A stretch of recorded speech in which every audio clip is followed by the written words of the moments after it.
How to do long division easy and fast. Turn long division to short division. So first you put the division bar as always, and I put mine 2 numbers. So I'm going to show you how to do it. 4 goes into 9 2 times, remainder 1.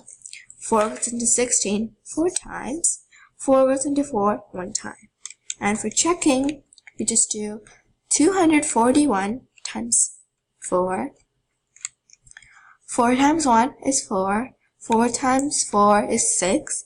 16. Put the 6 down, carry the 1. 4 times 2 is 8, plus 1 is 9. And this is how you do division with remainders. 3 goes into 8 2 times, remainder 2.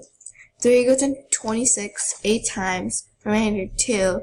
3 goes into 25 8 times, remainder 1. So it'd be 288, remainder 1. So for checking, 288 times 3. 3 times 8 is 4, carry the 2. 3 times 8 is 24, plus 2 is 6. Put down the 6, carry the 2.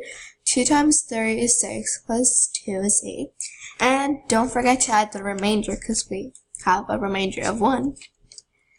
864 plus 1 is 865. Thanks for watching. Please subscribe for more videos. See you later. Merry Christmas to you all.